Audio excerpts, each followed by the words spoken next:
Hi, this is George from The Return of the King.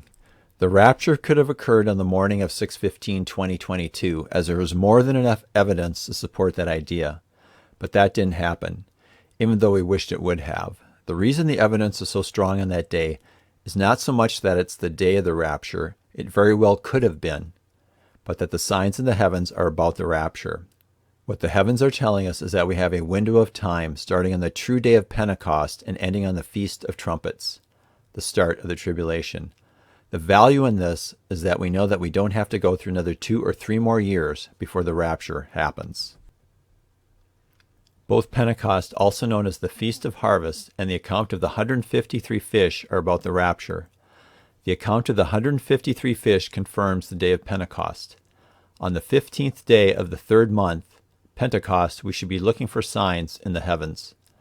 This year we see Jupiter from the Revelation 12 sign in the constellation of the fishes Pisces, Mars, a red planet in the constellation of the Red Dragon in the sea, and Venus, the bright morning star in the constellation of the Lamb. We have the 3-star alignment of Venus, Mercury, and Aldebaran that aligns with the 3 stars from Revelation 12 sign, a sign about the rapture. And then you have my dream of a race in Egypt and the 3 stars aligning with the pyramids, with the race finishing near Jupiter. Jupiter is going into retrograde motion and will be in the same location till the Feast of Trumpets. This too is telling us that this scene is about the rapture. Same with the 3 deer that came when I was told they would. They too are confirming this is the day or the starting of the rapture window.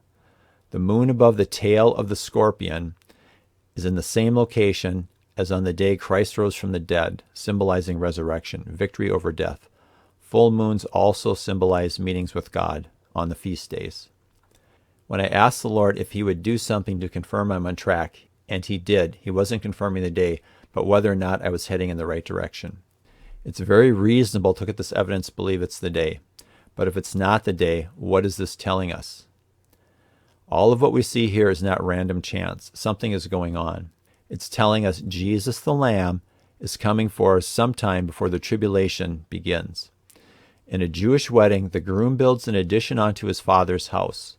Before the wedding can occur, the addition must be finished and approved by the father. Then the wedding can take place. What we see here in the heavens is that the wedding is about to take place, and the bride needs to be ready because the groom can now come at any time. In our case, we know he's coming before the start of the tribulation.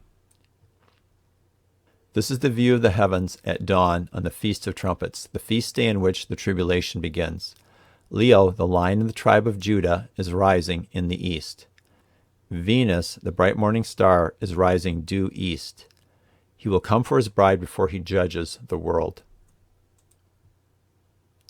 From the last blood moon of the blood moon tetrad to the Revelation 12 sign, it's 726 days. And then to the first day of our rapture window, it's 1,726 days. 726 is the word harpazo, rapture. And then we have about 3 months to the Feast of Trumpets.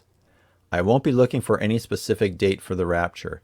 I think we've been given a window of time to give us some comfort that as the world implodes around us, our groom, Jesus, will come and take his bride home. Thanks for watching, and I hope it's sooner rather than later.